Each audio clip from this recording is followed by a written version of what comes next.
substance found by a southwest Arkansas man be part of a government test? Well, that's the question at the heart of a phenomenon called chemtrails, now getting widespread attention. Well, they say the government is dumping chemicals on us to control or manipulate the weather. And they say the unusual-looking jet trails in the sky are actually chemical-laden chemtrails. People say the government is up there in airplanes spraying all kinds of chemicals to change or manipulate the weather, leaving what you see there, and they call that a chemtrail.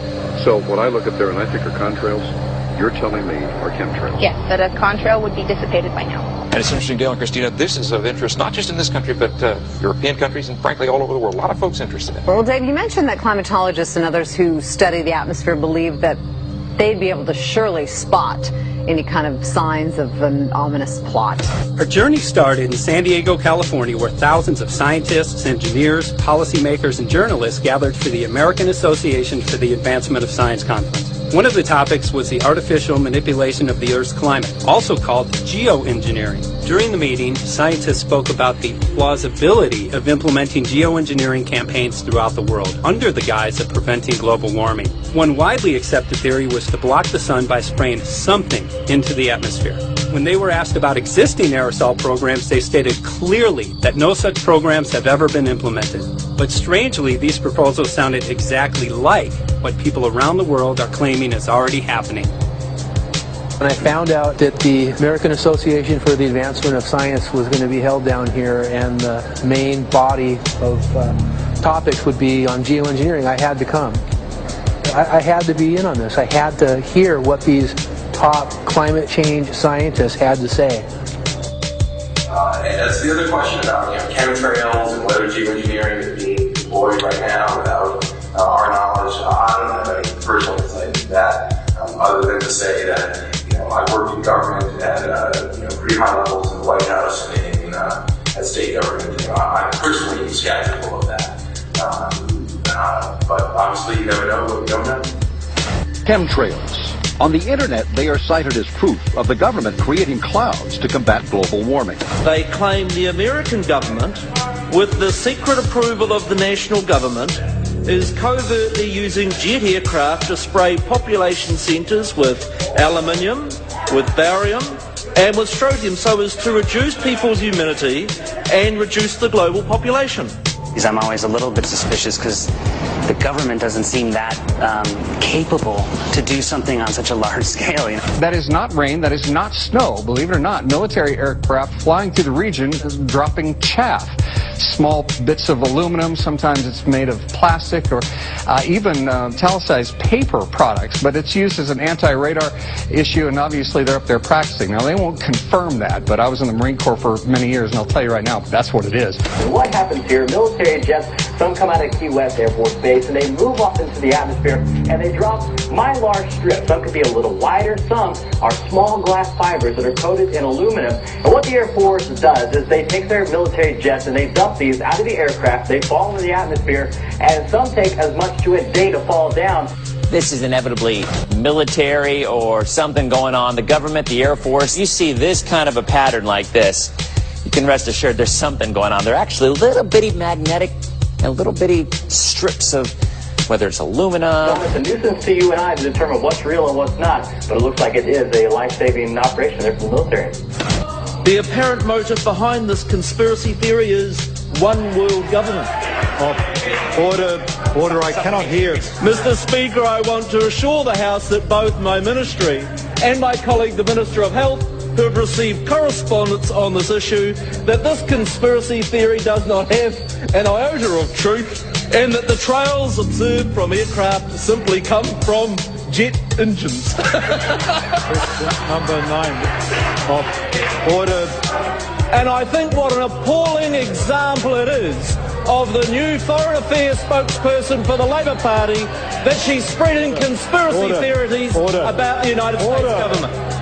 The House has heard sufficient. It is called geoengineering, fighting global warming by putting a chemical dust in the atmosphere and reflecting harmful radiation back into space. We take geoengineering to mean deliberate, large-scale intervention in the Earth's system. There are a variety of schemes that have been discussed for geoengineering. A classic example is injecting reflecting particles into Earth orbit. Nevertheless, there might be some good reasons to think about alumina. It turns out, first of all, there's been a lot of work on the environmental consequences of alumina in the stratosphere. The big deal really is that alumina has 4 times the volumetric rate of forcing for small particles as does sulfur. And that means you have 4 times less surface area for the same rate of forcing. And this is a much bigger deal. You have roughly 16 times less the coagulation rate. And that's the thing that really drives removal. So you could get away, we think, with much smaller mass fluxes. So that's why we see things like in the used aircraft patent from '89, they talk about aluminum. And that's why we're seeing in the surface water samples aluminum. And here's David Keith saying that aluminum has 4 times the reflective volume surface area. So they'd like us to think that we're talking about sulfur, but here they slipped up and let it out that aluminum is 4 times better to achieving their ends, and it sounds like it's kind of the one they don't want us to know the effects of. The little picture is from a nanofabrication study, which shows you can make very high quality, and do this in just a jet in a very simple way, make high quality alumina particles just by spraying aluminum vapor out, which oxidizes. So it's certainly in principle possible to do that. There's a big literature that's already looked at that. And you could do that by either building new versions of these aircraft or even re-engineering existing aircraft. So there's some ideas of that. So you go to an engineering firm and you want this done. They don't say this is hard or unusual. They say, okay, yes, we could do it.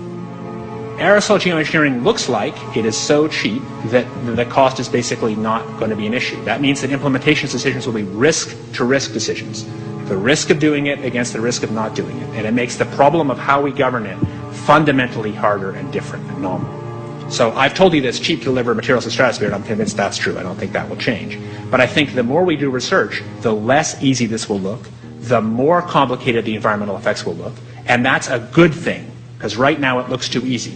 So I think that if we do more research, we're likely to find out that it's harder and more complicated than we thought, and that the side effects are harder to manage, and that's a healthy outcome that will make it easier to do the management. Of course, the opposite reaction is possible. It's an empirical question, how people will actually react to knowledge about this. Another reaction is to say, if these crazy scientists are so concerned about putting CO2 in the atmosphere, they want to think about these things, then that might actually mean we should be more serious about the risks of CO2 in the atmosphere. And by the way, it's not really a moral hazard, it's more like free riding on our grandkids. And by the way, it's not really a moral hazard, it's more like free riding on our grandkids. Numerous air quality studies, including from CARB, California Air Quality Resource Board, have named submicron-sized particulates as being particularly harmful for human respiration. Through all the discussions today, I have not heard any mention of this fallout, and has this been studied, and also the effects of a highly reactive metal like aluminum on toxifying soils and waters? The question is, what would be the effects of these materials on human health if they came down into the stratosphere, in particular small particles and aluminum? So the collaborators of mine working on the aerosol scheme are actually folks from Carnegie Mellon who focused on human health impacts. And while we haven't published it, that was the very first thing we did, was do the order of magnitude calculation in level pencil and paper, but with an expert on human health impacts about whether there could be an issue. And for aluminum or other particles, there are a lot of toxicological things that need to get looked at seriously.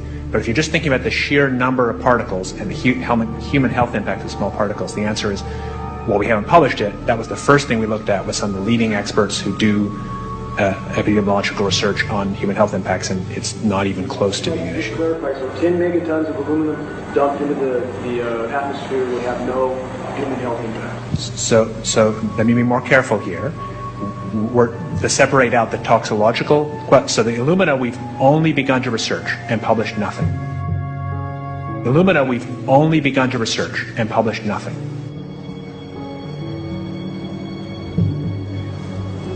Dane looked at him and he said, so you're telling me that spraying 10 to 20 megatons of aluminum, as you said, would have no human health effects? He took a deep breath and he swallowed and he said, let me be more careful here. We haven't done anything serious on alumina, and so there could be something terrible that we'll find tomorrow we haven't looked at it. And that, for me, that was the whole main point of what is going to be coming out to the public. It's the damaging effects of aluminum that are being found around the world in massive amounts. Here's David Keith confronted on this very issue, and he looked, at that point like they just let the cat out of the bag. Mm-hmm. we haven't done anything serious on alumina, and so there could be something terrible that we'll find tomorrow we haven't looked at. They're proceeding because they have an agenda that's separate from trying to thwart this crisis of global warming. You know, there's obviously several other objectives, whether it's depopulation, control, weapons aspects, communications aspects, all kinds of things, you know, wild cards that we know nothing about.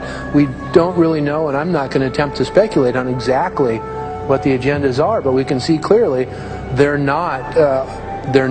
agendas are not benefiting mankind. You know, it's benefiting the agenda of the elite. And so I think the question is, how do you draw the line between some activity that is allowed and doesn't need global governance and activities that do require global governance? Dr. John Holdren has agreed to serve as Assistant to the President for Science and Technology and Director of the White House Office of Science and Technology Policy. I look forward to his wise counsel in the years ahead. My personal opinion is that we have to keep geoengineering on the table. We have to look at it very carefully because we might get desperate enough to want to use it. So what would we do if in year 2040 or 2060 there's a severe climate crisis, say widespread famines or Greenland sliding suddenly into the ocean? That the only plausible way in which we could start the Earth cooling this century is to directly intervene in the climate system, say by putting particles in the stratosphere. We do stuff in the stratosphere all the time, of course, and so it's not as though the stratosphere is absolutely pristine. But you don't want to have people going off and doing things that involve large radiative forcings or go on for extended periods, or for that matter provide lots of reactive surfaces that could result in significant ozone destruction. You know, maybe I'm putting a particle into the atmosphere because I'm trying to make money, or maybe I'm putting a particle into the atmosphere because I'm engaging in scientific research and trying to understand cloud physics, or maybe I'm putting this particle into the atmosphere because I'm trying to make it rain locally to seed a cloud and get more snow on our ski slopes. And this obviously raises all kinds of questions. It's hugely risky. It will likely negatively impact some people, but we might find ourselves in a situation where those risks seem worth taking. One of the things that really shocked me was in one of the breakouts they had the benefits of these programs and then the risks. Now the benefits, the one thing that was stated was the just cooling the planet. You know, some of the risks were ozone depletion, droughts in Africa and Asia. I got to tell you, I came away from this experience after listening to these scientists for 4 days of symposiums, really concerned because it's clear now that they are justifying, rationalizing, and looking to legitimize some really, really horrible impacts, further impacts on our environment. And they're basically formulating the sales strategy and the implementation and oversight strategy and the funding strategy. After San Diego, I was shocked by the programs that had been proposed. I decided to write about it. That night when I finished, I sent the article to an online publication with my email address attached. When I woke up the next morning, my inbox was flooded with responses from around the world. Why? Because I had just broken a story on aluminum in geoengineering models, which I had no clue at the time that very few people knew about. Now this metal, aluminum, is being found in massive quantities way above normal levels all over in rain, in soil, and in snow. After that, the calls started pouring in from people who were desperate for someone to investigate. That was the fuel that started the film. Before we started filming, we had the opportunity to sit down with one of our favorite authors and documentarians, G. Edward Griffin, to find out what he knew about the subject. I'd like to talk for a minute about an issue that's getting more and more attention. That's the issue which scientifically is called stratospheric aerosol geoengineering, also called the chemtrail issue. I'm very aware of the chemtrail versus contrail controversy. As far as I'm concerned, it's an open and shut case. I have been watching the development of jet travel from its very beginning. I used to live near the Los Angeles airport. Remember when the the first jets came in and landed, man, they made a big noise. We never heard a noise like that before. And we used to go down and sit at the end of the runway and watch these jets come in and take off because it was a novel experience. I've been watching jets all my life, and I know about jet contrails. I've watched them. They're vaporized moisture, ice crystals, and they get out there in the atmosphere, and then they effervesce and evaporate and then disappear, and you can see them. The plane moves along, and the little white trail follows right behind it, and usually about 10 or 20 lengths of the plane or thereabouts, and then it's gone. And you can still see them that way, by the way, once in a while. So there goes a contrail. These other things we're talking about are not at all the same phenomena at all. These planes go by, and they billow out this white smoke, and it covers the sky from horizon to horizon. It doesn't dissipate at all. And they crisscross each other. And you see this thing cover the sky and turn it milky, and then people start having trouble breathing, and then you hear stories about the aluminum and barium deposits that they're picking up and the residue. And you put it all together, and I don't see how anybody who's got their eyes open and their mind open can come to any other conclusion but that somebody is spending a lot of money and effort to spray the planet. The question is, why? I have my own theories, but I hope that there will be some good investigative reporters go out there and get us the answer. I know that whenever it's finally discovered, and it will be, the people who are doing it will undoubtedly say, oh, well, we did it for you folks. It's for the greater good of the greater number. It's for the society. It's probably to prevent global warming. Or maybe it's to inoculate people against some kind of a dreaded biological attack. We can't go around shooting everybody in the arm, but we can spray them and save their lives. You see how good we are? We're doing it for the benefit of society. I know they're going to, whatever it is, they're going to say it was for your good or mine. Think if we had the ability to steer hurricanes, and the hurricane was going to slam into New Orleans.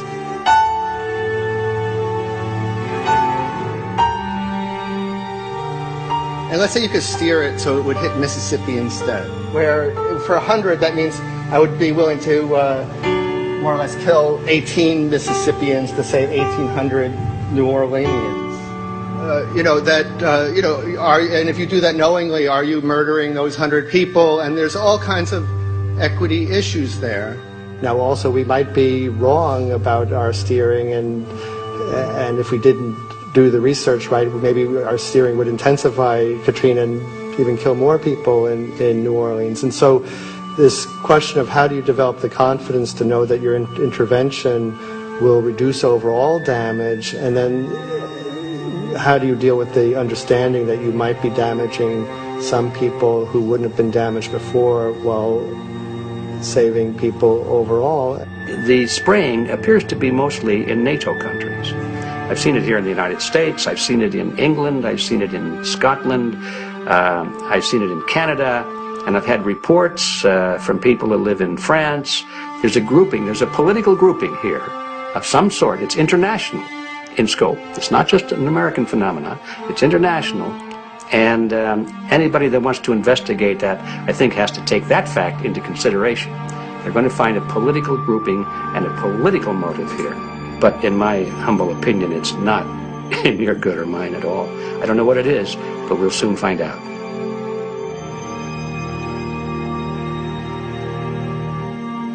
I'm sure that if you follow the old advice, which is follow the money, you'll come to the answer sooner or later. Soon we realized that we all shared the same need to get this information out there, to share with the public, to let people know what is being done. Ed felt so passionately about the issue, he offered to help us. Well, the main thing now, since it looks like the budget is going to be met, is to get it done well. We don't come off the tree knowing any answers at all. Yeah, we're not scientists. We're just asking questions, exactly. And we've got to be very skeptical about the answers. That's it's totally accurate, totally honest. Why can't people see this? They're not hearing it. They don't know that the facts are not being presented. We're very lucky, you know that. Look at this opportunity that's been dumped on us. I know. Opportunity. It's, well, this, It really is.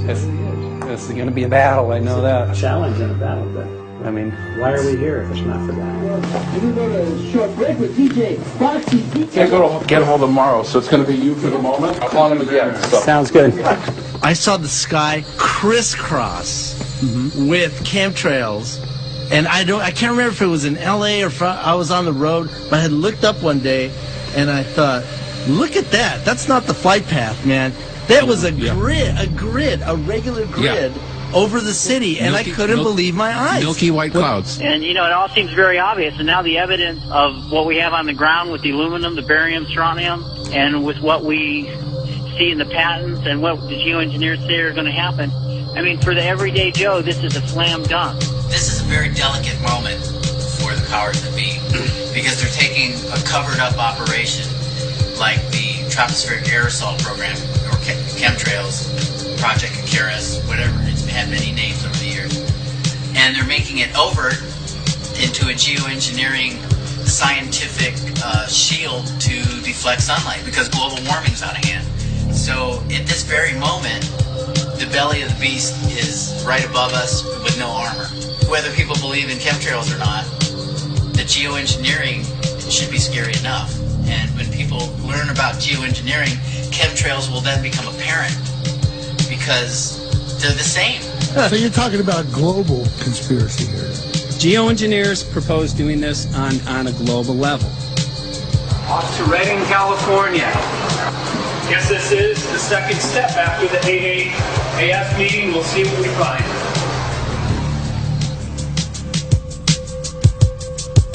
Right here in Northern California at Dana Wigginton's house. He owns over 2,000 acres overlooking Lake Shasta. He told me about some of the challenges that they're having up here.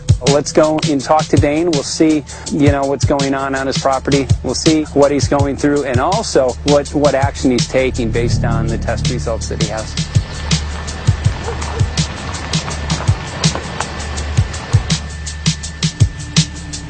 As you know, I have a background in the energy fields.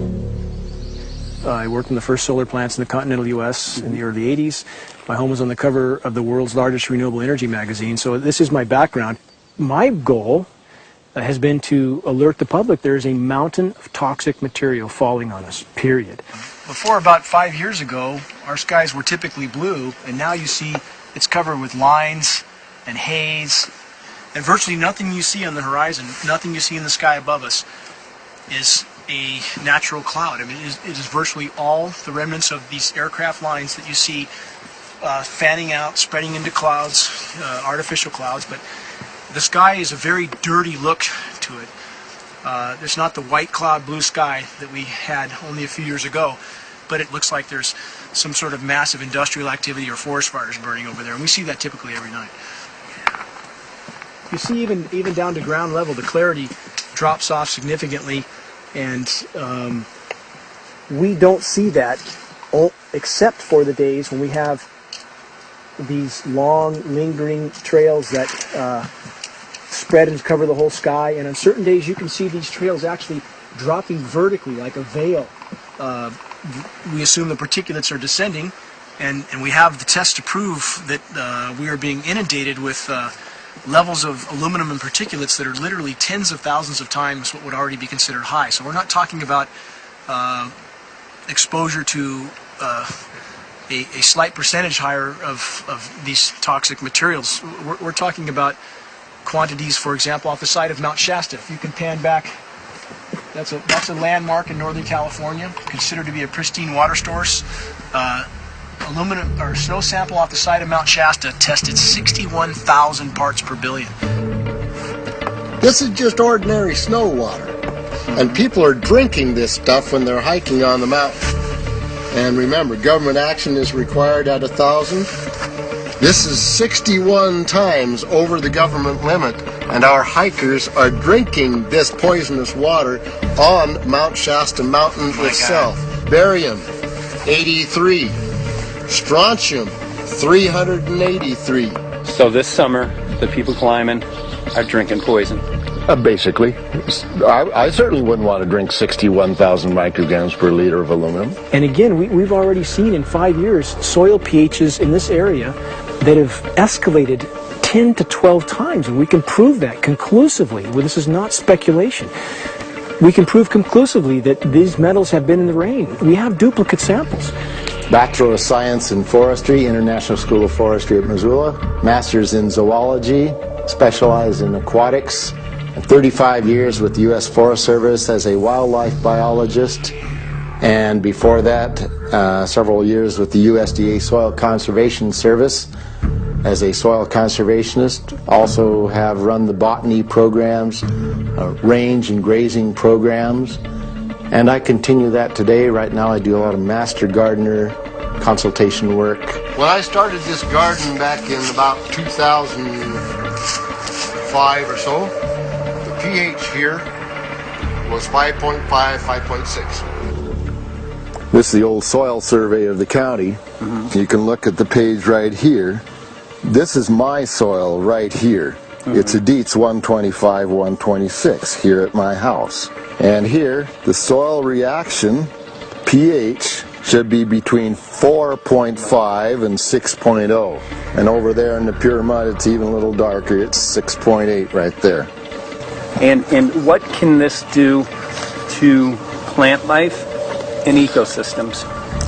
Well, you haul one of these things out and you start looking at the little things that are crawling around the soil. A lot of times they aren't there anymore. The little soil arthropods that you can barely see on a microscope, you can actually see movement with this. Little tiny macroscopic, look like little moving pieces of dust. Those start to go away. They're not gone entirely, but they start to go away. This is black oak acorns. You know, this is pieces of cedar wood. You know, come on, folks. This should be very acid, and I'm getting 10 times higher than expected. And there's something really wrong here.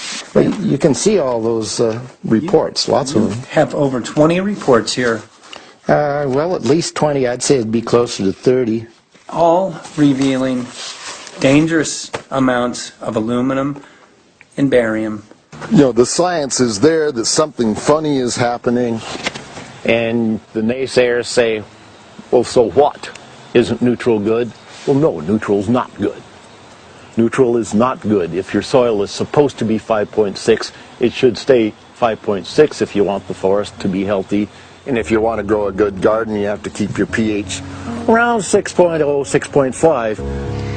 I think that we just need to wake up and just look at what's happening, because we can't just ignore it, because it's going to get worse and worse if we just keep ignoring it and pushing it away like, oh, that's nothing. There was mason jars, and they were brand new, sterilized, and that's what we catch the rain in. And then there was a HEPA filter that we tested the air with. Okay, so you caught rain and then you basically filtered air. What did you find? Aluminum and barium. Here's another test that's revealing 375,000 parts per million aluminum, barium at 3,090, and strontium at 345. Yeah, that's from a lined pond. With EPDM fish-safe pond liner. There is no chemicals, manufacturing materials at all in that pond liner that's available to the aquatic life. It's designed for that purpose. The well that feeds this pond has been tested and retested. ND, no detectable aluminum, 0. The only other place this pond can receive water is rainfall. We are located on a filtered, forested hilltop, miles and miles and miles away from any industry, highway, and so forth. After several heavy spray days, there was a film that we received formed on the surface of the water, and we tested that crust, and it was aluminum and barium. That after a year and a half's accumulation had 375,000 parts per billion of aluminum in it. It's literally toxic. We can say conclusively that what we see in the sky matches expressly what's outlined in numerous patents, and the materials on the ground match those patents. This material was not there 5 years ago. It is a recent phenomenon in the quantities it's in. It has escalated in some cases 50,000% in 5 years in the case of aluminum. From our original baseline reading of 7 parts per billion, which was already high, it has escalated up to 50,000% in 5 years. And we've seen profound changes in that time. Dr. Leonard Time, PhD in chemistry. I cross-checked with him, and he says the oxides of aluminum, barium, and strontium will drive your pH into the close to from an acid soil like this up into the neutral. There's no question about it. And that's exactly what you see happening. Wow. I have a doctorate in inorganic chemistry from Oregon State University, in which I was working with different metals and oxidation states, and then did a postdoctorate work at Brandeis, where I was working stabilizing off oxidation states of different metals. The goal is to sort of figure out how everything fits in the dynamic equilibrium of life. I was working with Francis up in Mount Shasta, and he showed me some rainwater analyses that had to do with levels of aluminum, strontium, and barium in the atmosphere. So I feel the major toxin in these chemtrails is the aluminum. And from the levels we were looking in at Mount Shasta, this is totally, totally unacceptable. When you get to metals and biological systems, you're no longer talking about the bulk aluminum that people think about when they're drinking from soda pop cans and that. So once it gets to the aluminum oxide stage, it just forms a plaque within your arteries and shuts down life. When you take elements that normally aren't out in the environment and you start putting them in the environment, it raises some serious red flags. Aluminum is a very specific, nasty and biological systems. It takes that site and it never lets go, and it shuts down the site, and that's it. And so as you accumulate aluminum over time, it causes major neurological damage because it ends up as aluminum oxide that's essentially stuck in place and can't be flushed out by normal systems. At the core of everyone's condition is always some level of toxins. And aluminum is known to have cancer-causing effects. The half-life is decades. I think that we should be working on taking more of these toxins out of our environment instead of adding more toxins in. It's very concerning that if we add more toxins to our environment, that will be increasing the rates and risks of cancers. Even one patient is not worth it. So sad that they would consider putting aluminum in our environment to affect something when they could be causing so much more damage. Wherever the material is coming from, it is there. The amount of metal falling on us cannot be disputed. Absolutely, this is not speculation. The amount of metal in the last 4 years, as I said, have increased to a degree of thousands of times, and California Air Quality Resources Board has studied the aerosols from China. These metals are not amongst them. Mike, the reason I've chosen to focus so primarily on this issue is I feel all other issues are secondary. What could be a greater priority than not being able to walk out your door and take in a breath of air without sucking up heavy metals? If our land base is being poisoned, if our waters are being toxified, what will we have left to work with? Whatever we choose to focus our time and energy on, whatever our political beliefs, that this is a common ground for all of us. We must have air that we can breathe that's not full of toxic chemicals and metals. We must have water that's not completely laden with whatever is being emitted from these aircraft. And if people stopped to consider that the atmosphere is as thin as a layer of paint on a basketball, it is an extremely thin layer that allows life to exist on this planet. To simply treat it as a physics lab and experiment with it until it is broken beyond repair is folly of unbelievable proportion. And if people understood that this sort of experimentation not only is going on, but has been going on for a very, very long time. Going back 50 years, there's been countless climate manipulation, weather modification programs that the vast majority of the public is completely unaware of. And if they think that this is not true, that certainly that somehow they would have known if it was occurring, I would ask them to look at things like Agent Orange and the things that governments do because they can, because there's no one to stop them, because they have these huge military machines that want to control everything. And in fact, the government's own document, perhaps you may have seen, it's available to any online, is called Owning the Weather, an expressed goal of our government, and not just our government. He told the Associated Press that the American government has created weather tampering techniques so that the New World Order will be able to starve millions of Americans and to control the rest. There is weather control techniques. Number one, the entire patents on the equipment. Number two, Senator Claiborne Pell's complete statement and story of his own that not only does it exist, but that we even utilize it as far back as the Vietnam War. Well, Murph, we're going to do what we can. Let's see what we can do. You got the scientists behind you. The scientists are with you, so at least this scientist is with you. I may not have $1 million budget, but I've got enough to show that something's dreadfully wrong. You got it. All right. So Arizona will be this Monday, the 21st. Senator Johnson up in Show Low. So we're going to be in the car a long time.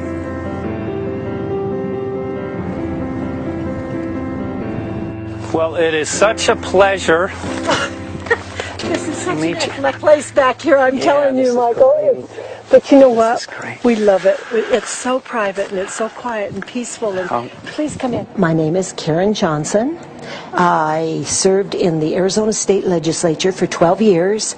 I was in the House for 8 of those years and in the Senate for 4 of those years. When you see a plane fly overhead, there's a trail that leaves the end of that plane, and it goes from one horizon all the way to the other as the plane flies across, and it begins to filter out and cover more and more of the sky in kind of ripples. It widens out and fills the whole sky.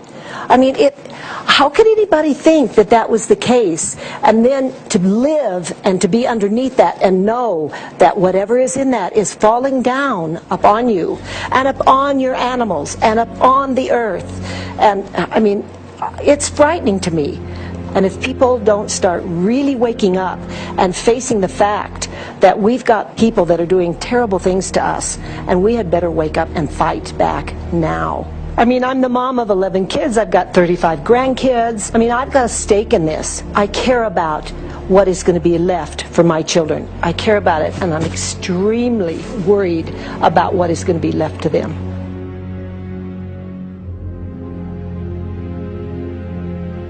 Aluminum is toxic, and we know that it's accumulative, and we know that we're getting more. So we're absorbing it in the air, we're drinking it in our water, so we are accumulating more. So the thought of more aluminum being dispersed in our environment in the way that you mentioned is very frightening to us and very disturbing to us.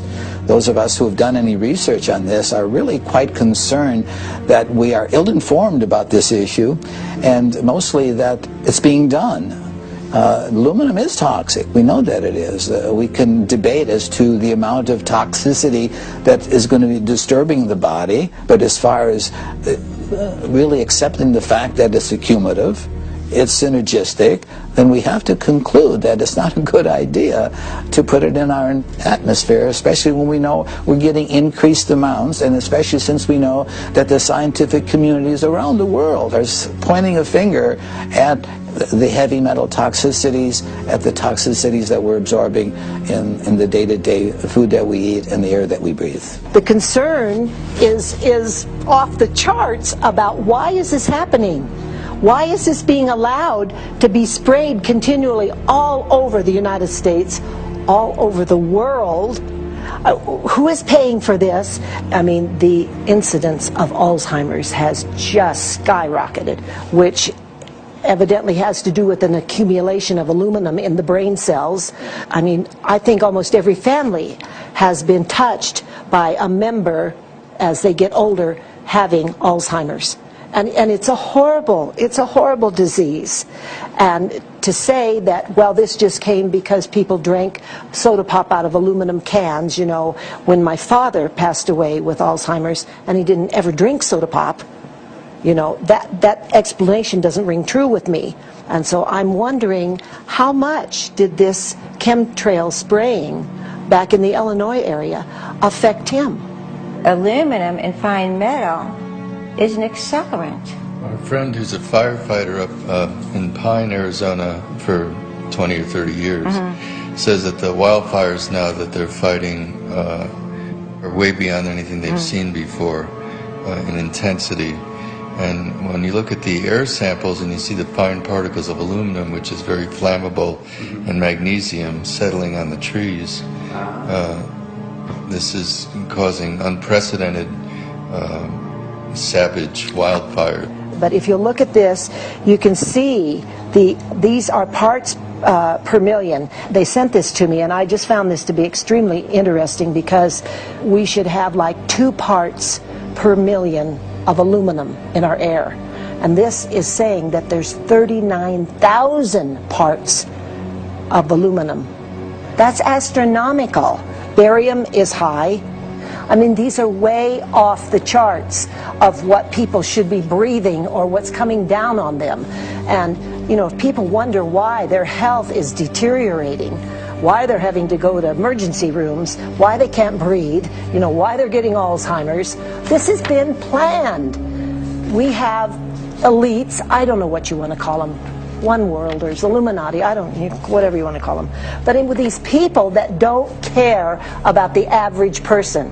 They only care about themselves, their greed, their power, and if they eliminate, you know, 2/3, 3/4 of us from the planet, so much for the better for them, because then they don't have so many people to have to herd around and worry about. So this is a lot what this is about, and this is very, very alarming and scary. I mean, where is this stuff coming from, and why? Why is this kind of stuff being put out there? You know, I've heard different explanations about, oh, we need to cool the planet, all this and that. But if people are up there trying to cool the planet, why do they need all this kind of stuff in it? The explanations just never have really rang very true. And as I'm setting up the equipment, she looked at me, she said, all these trees here are dying. And I said, what? She says, all these trees in here are dying. So I thought, well, I'm going to test for aluminum, because that's one of the key things in the programs that we're talking about, and titanium. And I took some of this bark sample and tested it, and it came back positive with aluminum and titanium. Then I started traveling around California, noticing the same thing. In Lake Tahoe, there was a lot of the same type of bark, all through Sacramento area and Davis. Just about everywhere I went, I was noticing this silver white bark. What I think's happening is these chemicals are getting down and destroying the roots. And then as they come up, they're going out into the bark. Those two right there are the ones that are just, it just hurts so bad to see these two, because look how old and big they are. We probably lost 40 trees right here on our 10 acres. Every week, every other weekend, we'd see another tree that was beginning to die. And I mean, it's just so sad, we just cry. And to think that that might have something to do with it, along with their other explanations, would really, really frost me. Every time you lose a tree, you know, it's not good, it's just sad. And there's another one over here in this little group of trees here. Don't you feel better when you stand up and fight than if you crawl down in a little hole and go to sleep? You know, I mean, my gosh, people, your families are out there, children are out there, your grandchildren. I mean, you've got to do something to help.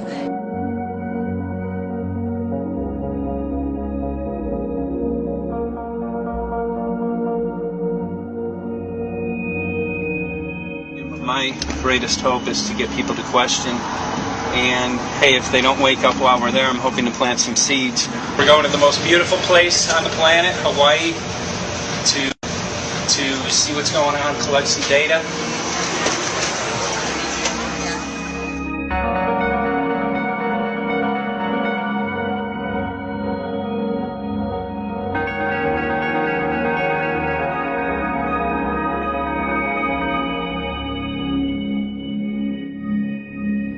Thank you for having fun with us. Hope you enjoyed the trip. Have a great vacation and welcome home if you're lucky enough to live here. Thank you.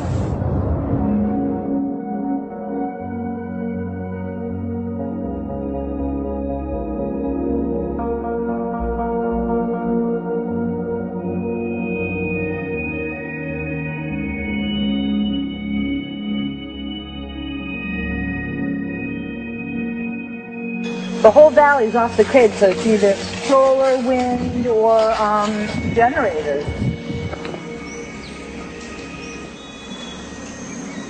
Look at this, man. Yeah, the mind can't even conceive of a dream of this. Right. Yeah, right. Even coming here, and one would never think, you know, in paradise that it's getting destroyed. And they're doing it island style. They do it off the island, right? They do it off the island, so they don't, you don't see the chemtrail airplane. The theory is that they're spraying offshore, and It's coming in on the... and it's coming in. Now these are coming from the west. They're also spraying on both sides today.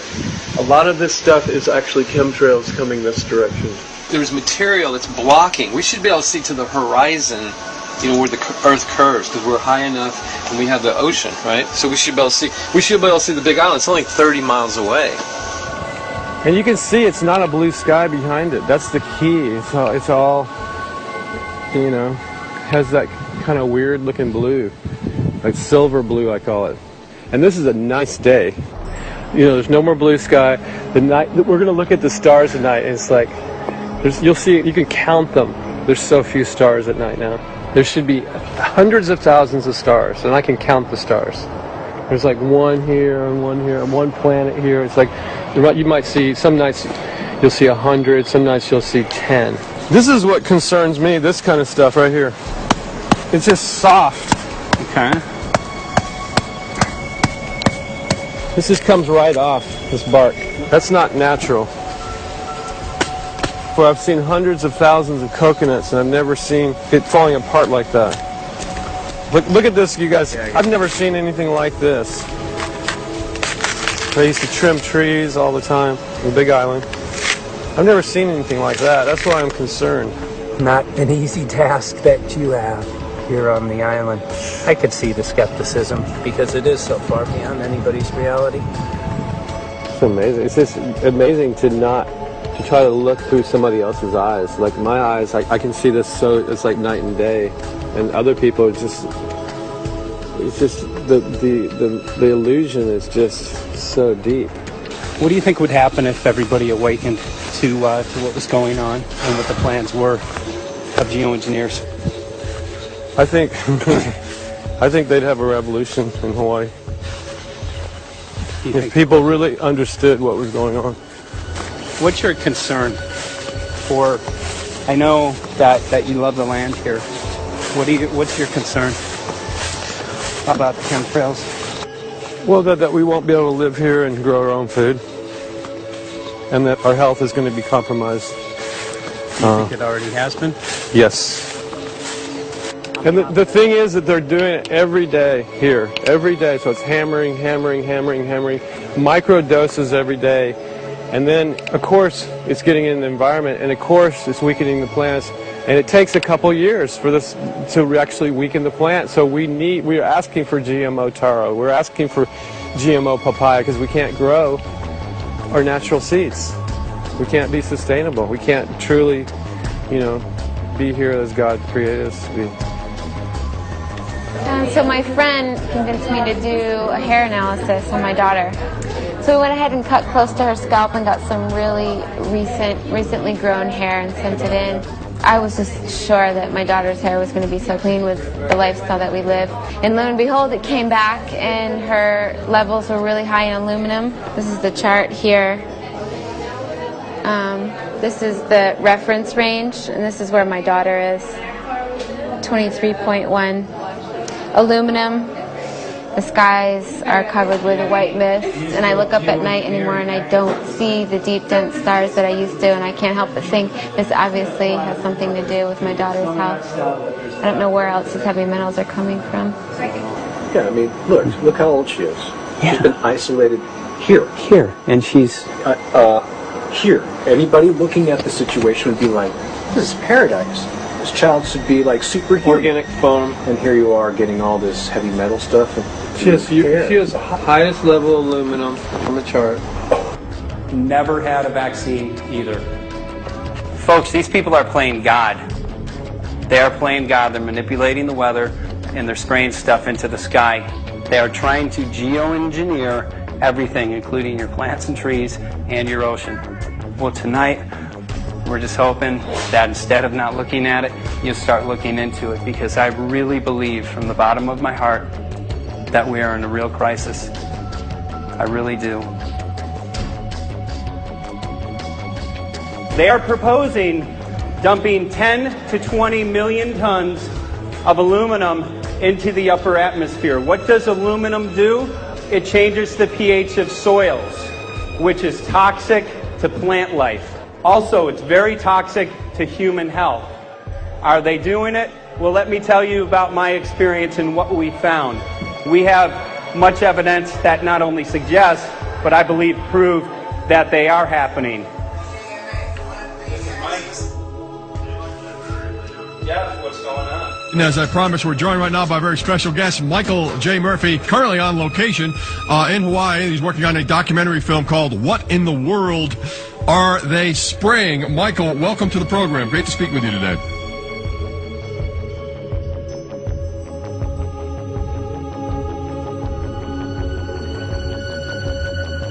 I had a friend who recently, he's always looking at things from a different perspective. He's a bit of a conspiracy theorist, you know. And he says that whenever the president comes to LA, there's no spraying that week. Could you have a better place for an interview? I mean, look. Well, this is being done over our farms and over our things. So basically, they want to eliminate our ability to eat organic food, have clean water. So in some ways, it sounds to me like, and you know, again, it's just a projection, but it sounds to me like this is control. How do we control the masses? Yeah. How can aluminum be good for you in any? And what was the second chemical you mentioned? It's barium. Barium, aluminum. Obviously, those are toxic to everything. To human health. To human health, to farms, to animals, to everything. 61,000 parts per billion. And there should be a government alert at 1,000? At 1,000, people are drinking this. People that climb the mountain, they're drinking that snow. It's poison. Oh my God, that's so disgusting. So that's 60,000 times above regulation. Exactly. 60,000 times above regulation. And I've talked to friends, and they're like, well, that's just ice. That's just condensation. And I'm like, you can talk to a second grader. Ice doesn't float in the sky and spread out that way, you know? You're not an expert, but you're a concerned citizen who said, wait a second. Who's actually doing the research. Yeah, you're doing the research, and that's what we need to do as Americans and say, you know what, I want to know what's going on. I want to know what the FDA is doing to my food. I want to know what the government's doing with my air, my water, and the soil. And, you know, it's just great what you're doing. And I just, my kudos to you for bringing light to this subject. Put all of the theories aside, just what geoengineers are proposing and what's being found is scary enough. So we can just address that. And I encourage more people to just step up and ask questions and do what he's doing. So thank you, Michael, very, very much. Aerosol spraying aluminum affects everywhere, and we have a beautiful tropical climate which I believe might be in jeopardy. So we wanted to not only come and bring the message of what people were finding around the world, but encourage people to test for the aluminum, strontium, barium. Essentially, I think it was an effective trip. I saw a lot of people here in Hawaii, in Maui, awakened, not only curious, but willing to look into this deeper, and that's my only hope. This is one of the boldest moves, I think, from Ed Griffin yet. This is the taboo topic that nobody's supposed to talk about, and that is aerosol spraying. Now, we've got tons of documented proof of errant aerosol spraying.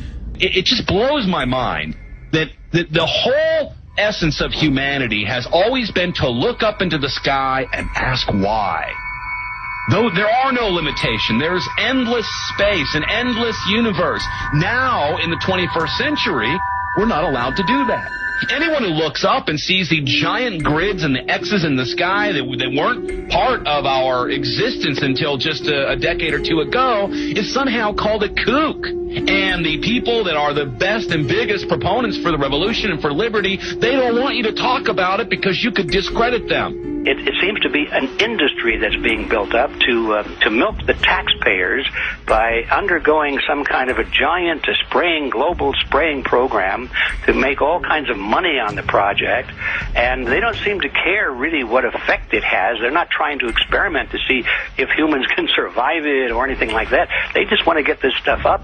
And then we discover, as we're going further down the line, that there are companies generating genetically modified organisms or seeds, modified seed crops they're being engineered to resist the aluminum in the soil. And a lot of crops won't grow in that. And so now, after they've messed up the soil, all the farmers were going to have to go back and buy seeds that have been genetically engineered to resist the aluminum that have been put into the soil. And all of a sudden, mankind is completely dependent upon these companies like Monsanto and other giant agricultural firms. You can't even grow natural seeds anymore. And we're looking at that. It's a shocking thing. I hope we don't find that that's true, but all the arrows right now are pointing in that direction. We get into cost-benefit analysis here because there's also HARP could be involved in this, geoengineering, as you guys mentioned, which is documented heavily in Dennis Kucinich's bill, that is the Space Preservation Act, which, by the way, I don't think got through Congress. And then Kay Bailout, as we call her here, Kay Bailey Hutchinson, also put together some legislation in order to qualify geoengineering, which again is supposed to save us all from global warming. But it is cost-benefit analysis because they can benefit on so many different levels. Ed, that's how they do everything, isn't it? That's right. And you know, there's an old adage: if you just follow the dollar, follow the buck, you get to the source of the problem. And it looks to me like there's a tremendously profitable industry being built up right now around this concept of geoengineering or weather modification or reducing global warming and all of these other things that can be sold fairly easily to an unsuspecting public. They also, oh, well, that's good. We don't want global warming, you know. And so they put up with this, and they don't question, they don't criticize. But behind the scenes, you see a whole industry being built up, which is, as I say, tremendously profitable, and the money for all of that is coming from the taxpayers. And it's a scam is basically what it is. We're just focusing on the one area that is real easy to prove. There's no speculation in the area that we're going into. They definitely are doing this geoengineering. They definitely are talking about it. They're working up formulas for it. They're putting together strategies for it. They've got funding for it. Everything is in place. We don't even have to go into those other areas to make the case. Okay, let them believe that, but at least they must understand that there's no question that they're talking about it and planning to do it. And so shouldn't they be equally alarmed about what they're going to do if it can be shown that barium and aluminum and some of these other toxic metals are very destructive to the planet and destructive to human health? Isn't that enough? You know, how many issues do we need to crank into this? And so, you know, if you're going to kill the planet and kill the population, do we need any other reason to be alarmed? What in the world are they spraying? Thank God people are asking this question. That's all we want. We just want to be able to ask these questions. Our good friend G. Edward Griffin, all these years, Mike Murphy and Paul Wittenberg are doing this great effort with your help. This is a community effort to get people real information. What in the world are they spraying? Any final quick comments before we're out of time? And my only final thought is that we asked the question, what in the world are they spraying? And we now know what it is. And folks, you're not going to like it.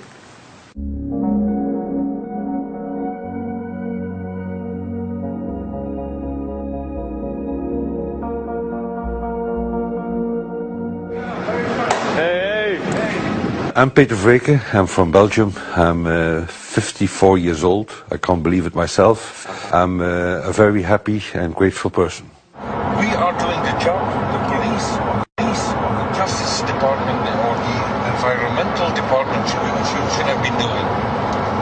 And it's really essential that it's going to be a grassroots revolution. I think so. Because we are not fighting against, but for. Yes, we're fighting for. I was in the council for about 25 years and also a period as the mayor. So from that moment on, 10 years ago, everything started to change. I started to get a picture of what is really going on. And it became crystal clear to me that we, humankind, have been manipulated and dominated and exploited for centuries. So, and this chemtrail phenomenon made me angry because I was so helpless. You can decide what food you're going to eat, whether you're going to smoke, what water you're going to drink, what kind of life you're going to lead, but not with this phenomenon. Then you are just a victim. It's only a game. And there have to be good guys, and there have to be bad guys. And luckily, we are in the position to be able to play the role of the good guy who has the chance and the opportunity to overcome. The 3 days that we shared with them, my heart just dropped because it was such a beautiful way to live and such a peaceful way to live. I left thinking, what's this going to be like in 10 years? Is everything going to be killed off on the property? And if it is, how are they going to get their food source? Are they going to have to take a class, you know, and get certified by company XYZ? And what are the requirements for that? And that really is the end of freedom. I'm concerned about that. I definitely, I really am. Yeah. I learned to say everything is now as it has to be now. And everything is going to be okay. It's going to be all right. It's going to be okay. Yes. I have this deep feeling that in the end we will prevail because we have the right on our side. The cosmos is helping us. And I have this strong feeling that we are being supported by entities and by forces we can't even imagine.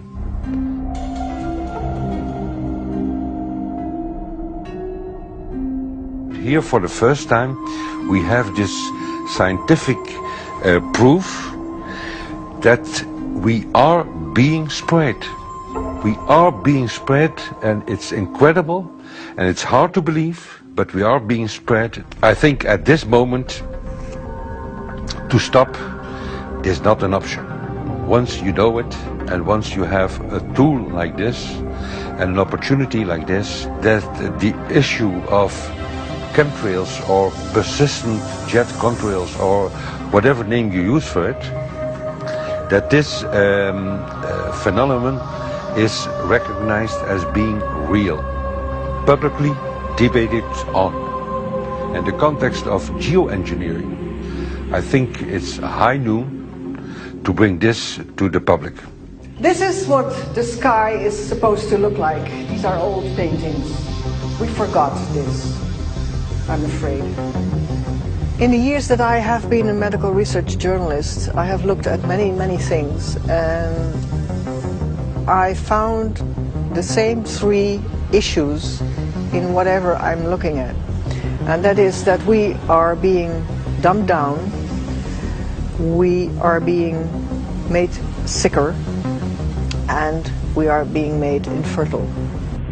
Citizens gathered from around the world in Belgium for the first International Chemtrail Symposium. The event attracted leading professionals, politicians, and activists who discussed the health, environmental, and social implications of these programs. Today it's only going to be about facts, documents, figures, patents, licenses, everything that brings us to the truth. We have no other weapon against this vast complex than exposing and bringing their dark works in the light of the truth.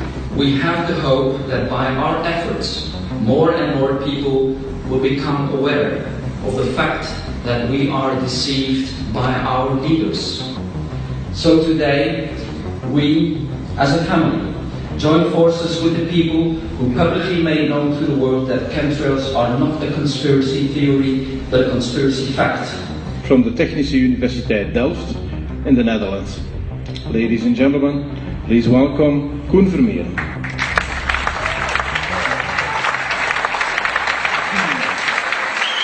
Well, I'm Koen Vermeeren. I'm a university professor of Delft University of Technology. Usually people are with their heads to the ground in their own two-dimensional space and they don't look up. But if you do, you see more and more spaces like this. And it worried me too. I have no explanations to our students about these phenomena. And then I studied it myself and I found out that I couldn't give them the answers they wanted, because I think that the phenomenon is not natural. It's not natural what is happening, and the explanations that are given to us are not enough for me. If you look at them from a scientific point of view, the first thing a scientist does is trying to explain something. Because I'm smart and my students are not as smart yet, so I have to give them answers to questions. But if you ask most scientists honestly, they cannot answer all your questions. If people are using climate control over our heads, I want to know about it. I want to know the consequences, I want to know the health impact, I want to know everything. I need, as a teacher in my university, to give answers to my students.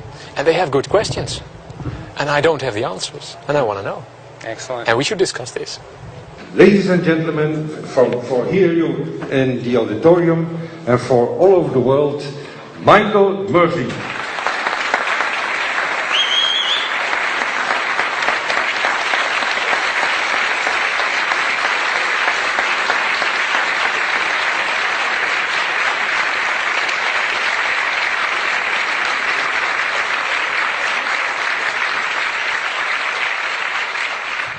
Well, thank you very much. It's definitely an honor to be here in Belgium.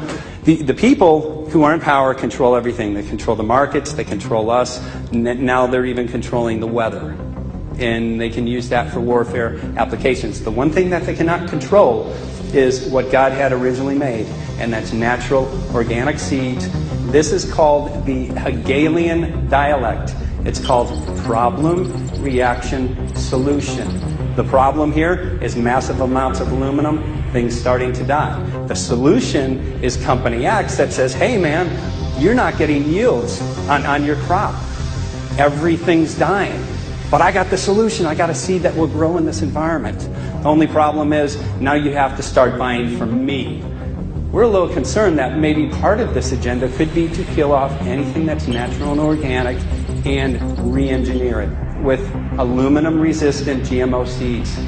Many may know we just got back from a week of filming in Hawaii, and it was an incredible trip. A big concern for the people there is they're beginning to see softening of the coconut trees. But their concern is that these programs may again be part of a broader agenda to destroy anything that's natural and organic, so that the corporate redesigned GMO foods might be the only source of food for people. I didn't anticipate so many people, young and old, who are interested in this phenomenon and are concerned about it.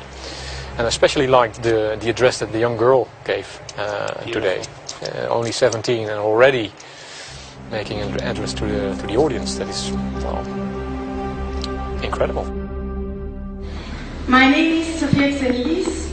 I am 17 years old. It is quite scary to know that the air we breathe is not what it's supposed to be. That the food we eat and the water we drink contain traces of those substances which are sprayed out over all of us as though we were being poisoned like insects. The feeling that this is causing me are feelings of deep anger and rage. I don't want to be poisoned. I don't want to be infected with cancer. And I'm just so angry that this global poisoning can be going on such a massive scale, and not enough is being done to stop this crime. A clear answer to one question. Are we being sprayed? Have we been sprayed? And is it their intention to spray again and again? What are we going to do about it? How are we going to deal with it? How are we going to stop it? I know the answer. There is only one person who can stop it. And you know him. You are. You are the person, the one you have been waiting for. We are magnificent, beautiful, godlike, divine human beings. Ladies and gentlemen, sisters and brothers, In this auditorium and in the whole world, thank you so very much for being present with us. And for now, please enjoy this anthem.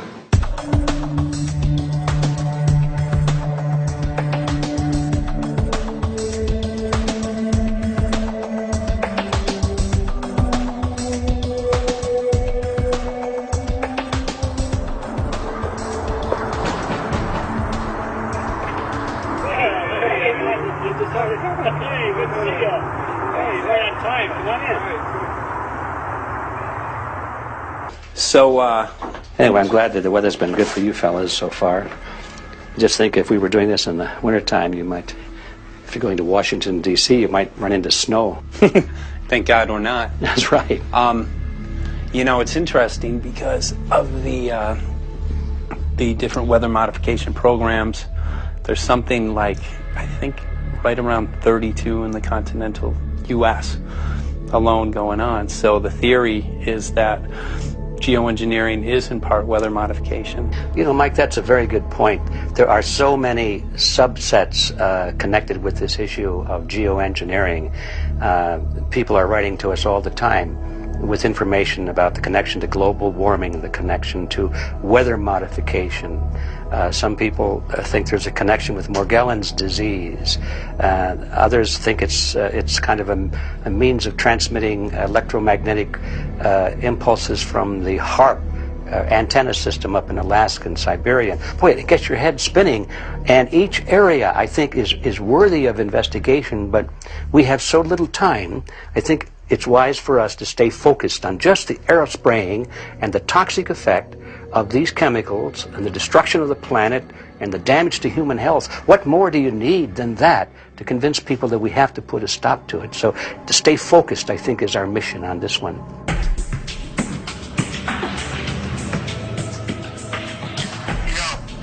Jeremy, we had an idea. We know that you know the political system real well. Our idea was this. We have a ton of data and information that we've collected throughout our travels, and you know, we really think a good way to end the film would be addressing this to elected officials, some of the senators. So we were wondering this, if you might be able to come and kind of help us out and perhaps show us the way in how to get this done politically. But it sounds like a really good idea, and I'm also going to get to, in terms of researching who it is that we should really focus on talking to about this. At the very least, if we could make it impossible for them to claim that they don't know at this point, we can strip away their plausible deniability that they haven't heard of the data that points to geo-engineering stratospheric aerosol operation already going on. At the very least, it should be very interesting to go to District of Criminality and put some people on alert. Yeah, you have a lot of enemies in Washington. That's where all the power comes together and the money, you know. So there are people there, I'm sure, that just don't want us to do this job. But I'm glad you're going, and you'll find out.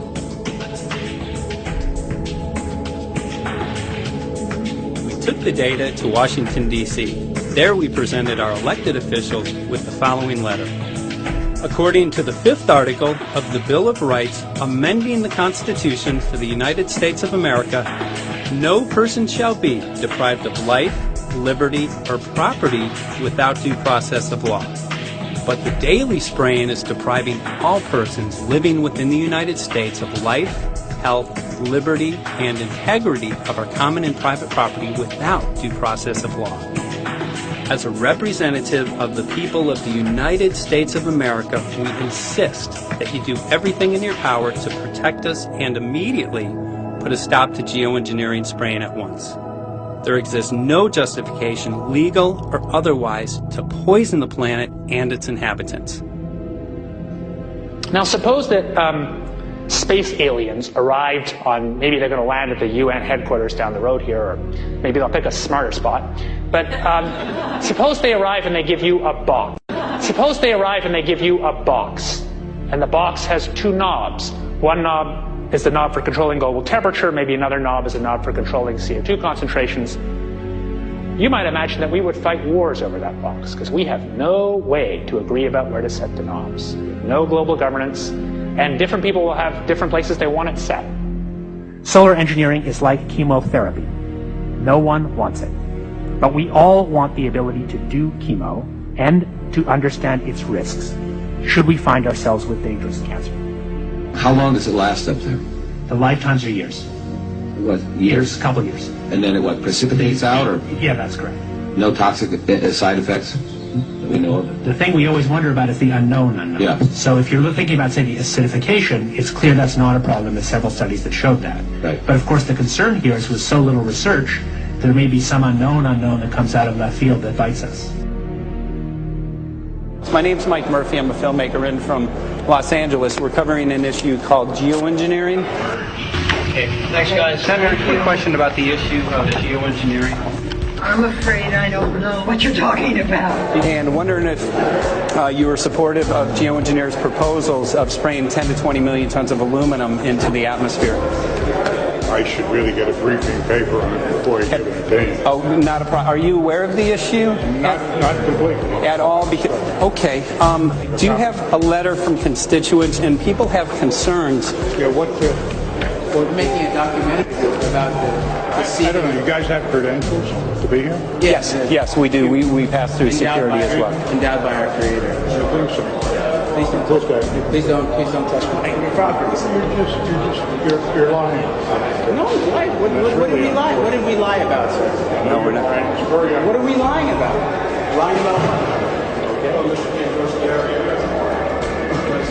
It's a little unusual, huh?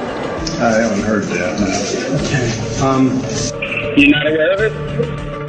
And it appears that these programs have already been deployed. You know, I had to look at that proposal, and so, why don't you let me review it? I can do that. Are you aware of? Actually, I'm going to go. Yeah. Let me go ahead and get that. I will take a look at this, and I will act accordingly. General, this program, this openly covert program of the aerosol spraying, stratospheric aerosol spraying, geoengineering, using tons of aluminum, spraying it up in the sky. I have no idea what you're talking about. Okay. Commonly called chemtrails, sir. When you were the head of NEMA, did you see the aerosol trails? Mike Murphy, filmmaker in Los Angeles. Hi, sir. And we're covering an issue called geoengineering, and wanted to know if you're supportive of geoengineers' proposals.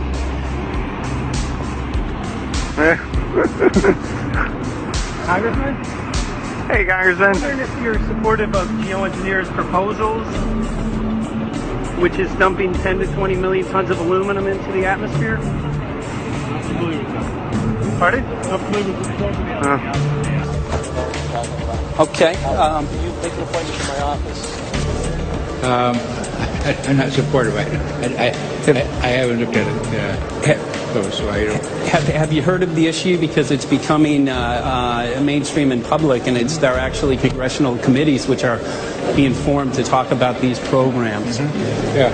Well, I think when we drop anything into the atmosphere, we should know prior to the effect of that, right? Yes. And if we don't have the knowledge as to what the effect will be, we shouldn't do it. I think there are 4 different options for thinking about deployment of geoengineering. The first one would be we just ban it. I would argue that one does not want to get too firm a restriction in place on small-scale studies early on because it'll tie the science hands. I think what the science community ought to be trying to do is say, you do small-scale stuff inside this space, and it's a scientific question what that space ought to be. There shouldn't be a lot of oversight and restriction. Congressman? Excuse me. Hi, I'm Mike Murphy from Los Angeles, covering an issue called geoengineering. These guys are running from the geoengineering issue. I wonder why. I'd have to talk to my staff. I don't know what your details on that are. Have anyone made you aware of the issue, or? Sir? Congressman, your committee talked about geoengineering last November. Are you in support of those proposals? I'd love to give you a paper. Geoengineering? You know nothing about the geoengineering issue? like this. Never heard of it. They call it geo-engineering, but yeah, I never heard of it. It's nothing I've ever heard anything about. When we looked up in the air today outside of DC, we saw this stuff going on. Quickly, have you heard of geoengineering? No. The proposals to shoot 10 million tons of metals into the air. This committee, Science and Technology, covered it for the first time. No. No, I've never heard of it. So we were very concerned. How you doing? I'm fine. How are you? So what? We spoke with Congresswoman Watson's office, and her press secretary, Ms. White, was familiar with Representative Kucinich's Space Preservation Act, which mentioned chemtrails and the weaponization of the atmosphere in space, and then it was pressured to be taken off the bill. Did you see the aerosol spraying going on today over the Capitol? Congressman? Geoengineering carries with it a tremendous range of uncertainties, ethical and political concerns, and the potential for catastrophic environmental side effects. He's not one to do interviews very often, so not unless we usually really pressure him into it. Okay. So don't, all that is, don't hold your breath. As chairman of the Committee of Jurisdiction, I feel a responsibility to begin a public dialogue and develop a record on geoengineering. We want to know if you're supportive of their measures by spraying 10 to 20 million tons of aluminum into the atmosphere? No, I think we need to have more research. Okay. And about the issue of current deployment, there's literally a mountain of evidence that many people believe proves the deployment of these programs. Any knowledge of that? No, there's certainly not a mountain of evidence, but I do support research into geoengineering, and I also support looking into the international governance of that. Okay. I hope anybody that has studied it knows, at least I think, that it's a radical proposal, and I hope we don't have to use it, but there may come that point in time where we do. Now, if we could provide you with the evidence that suggests that these programs are and have been ongoing, would you be willing to address this publicly? We've had about 3 or 4 hearings on it. We have addressed them publicly. Well, not about the proposals, but about the current deployment of these programs. Citizens. I don't support the current deployment. I think we need to have more research, or they have consequences that go beyond one nation, and so I think that there needs to be governance to that. Governance is not simply an issue of deployment, but governance before deployment in terms particularly of large-scale scientific fieldwork. I concede that on this subject and in general, it's not popular to talk about global rules. And when these people started talking about the need for UN Security Council oversight, a supranational environmental security enforcement with a strong mandate by the UN, it really is clear that they're looking for a global power behind the manipulation of the environment. But I do think it needs to be sort of an international kind of treaty that does tie and bind all nations into a common fate. It is a common fate. And unfortunately, it's not just big governments that could do this. It is small governments. It is billionaires probably could figure out, I'm going to save the world all by myself, and I won't bother to mention it. How do we decide when there's a planetary emergency? Whose hand is on the thermostat? How do we decide when to start it? There's no way to do that right now. And what if we do start doing it, and then by some problem with the technology or with the will, we can no longer do it? In a year or two, the aerosols will come out of the atmosphere and temperatures will shoot up at a rate much faster than it's going up now. And it's that rate of change that's hard for us to adapt to. So once we start it, we'll be sort of locked into doing it for a long, long time. And so with basically no end in sight. Boeing would pursue this to make a profit, right? I mean, the financial motivation to do this. Let's see. So let me not speak for Boeing. Is that allowed? Okay. Yeah, well, it is what it is. No, but someday, if the U.S. is going to decide to do this stuff, they're going to look to a company who can do it, and you want to be positioned. Boeing would rather get it than Lockheed Martin. So certainly we have an industrial base that helps the country take on technologies and large-scale challenges like national defense. And we do that both for a profit motive as well as, I think, as a national service. So I think it would be truly disastrous if you know, we discovered a few years from now that there was a black program that some government had stood up to sort of learn on the quiet how to do this. It's pretty clear you can cool the planet, but you will not and cannot bring it back to exactly the same climate state you started with. So you may or may not, and I expect we'll have a lot of back and forth about how useful it is to ameliorate the risks of climate change. I think there's a good evidence it probably is useful, but we don't know. But it certainly can't get you back to exactly the climate you started with. I think everybody agrees with that. Do you think you'll see deployment in our lifetime? Let me say I hope not. Al? I would agree. I hope not. I hope I not. agree. Okay.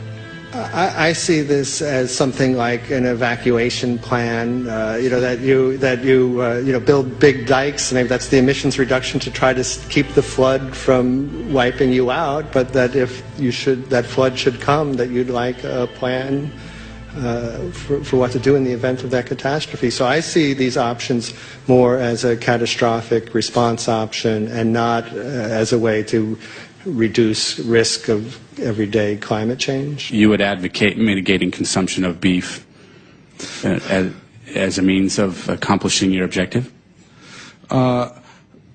Yes. How would you suggest going about that? You can't. I mean, it's your job to decide what to tax and what not to tax. Obviously, if you wanted people to behave differently, you give them incentives and disincentives for behavior. But I'm sure that's the answer you wanted to hear, Mr. Smith. If only my time had not expired. Thank you, Mr. Chairman. Because there's literally aluminum and barium contamination found around the world, believed to be from these programs. Like, look today over the Capitol, looks like they're deploying some type of aerosol. Did you see it? No, I didn't, but good to see you. In the James Bond scenario, some rogue rich guy puts some airplanes in the air and sees the clouds. What is to prevent that? Okay, are you aware of the issue? You do it through the... Are you in support of those proposals? What is your take? I don't know anything about it. I have to get more information. I've got a chair here. Okay, we'll give you a letter on that. Yeah, this is a letter from constituents. Okay, great. Excellent. And many people believe that these programs have already been deployed because mass contamination has been found.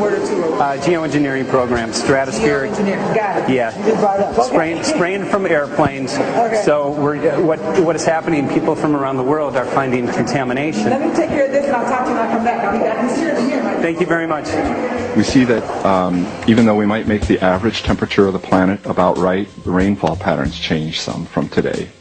And some places become warmer and some places become cooler.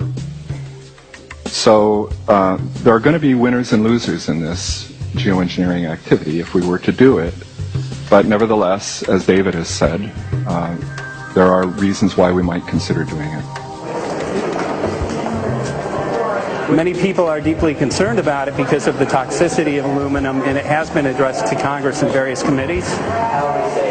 Would you take a look at a letter from some of your constituents addressing the concerns? Excuse me if I go. Okay. Can I give you a letter from constituents? Are you aware of their proposals of dumping? Gotcha. Thanks. Well, I'm not familiar with it, so I don't know what they're doing. Okay. Well, geoengineers are proposing just that, dumping aluminum and barium into the atmosphere. Why would they do that? Aluminum's a precious metal we can use. Well, the stated goal is to actually cool the planet. However, there's a... Sounds strange. Right, exactly. So they're proposing dumping these metals into the air to block the sun, essentially. We're here to just find out what members of Congress are... I hope we would have a strong hearing on that before we decide to do it. I would hope so. And there's plenty of evidence that not only suggests that these programs have been deployed, because we're finding contamination of aluminum and barium on the rain, snow, and soil. Okay, thank you. Thank you. LA County has seen a 200% increase of Alzheimer's over the last decade. Tons of ground and water samples showing high levels of aluminum all around our state. Why don't you give me all the information you have? I have some very good people I will assign it to.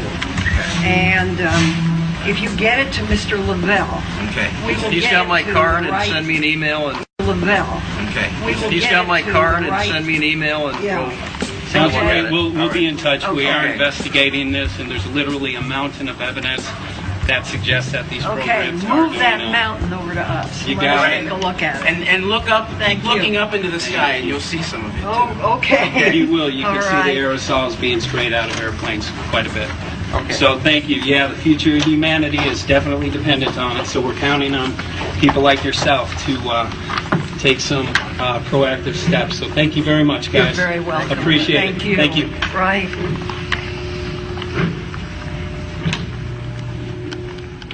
A lot of Congress was running down the hallways to avoid answering any questions, looking for doors in the hallways. So apparently the war is against all of us, and we're all in a hostage crisis. People who took an oath to uphold and defend the Constitution are not only know this is happening, are participating in this. And all of us have a duty to stand up and speak out about it.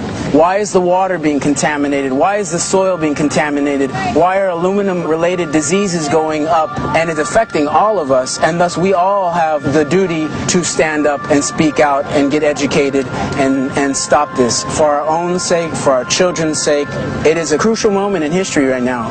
The human beings, we need to decide whether to live on our knees while being sprayed and poisoned every day, while being under a continual threat, or whether we are going to stand up and live as free human beings and seek truth, justice, peace, and freedom for all of God's children. So as you can see, we're ending our film here in Washington, D.C. We've made many public officials aware of this. Most of them either denied any knowledge of this, or they simply were unwilling to address the situation with us. So as you can see right behind the White House, we do have aerosols behind us. The spraying has continued. What is the solution? Is the solution here in Washington, D.C.? Clearly, this is one of the solutions, but the solution is not only here, the solution is within you. This issue affects all of us so deeply. So you need to look inside. Please get active, get involved, start spreading the word with growing awareness. About 90% of the population, we believe, is unaware of this issue, which means 90% of the people who normally might do something if they knew are not doing anything because they are unaware. So please look into your heart, use whatever skill you have to get the word out. The future of humanity is dependent upon it.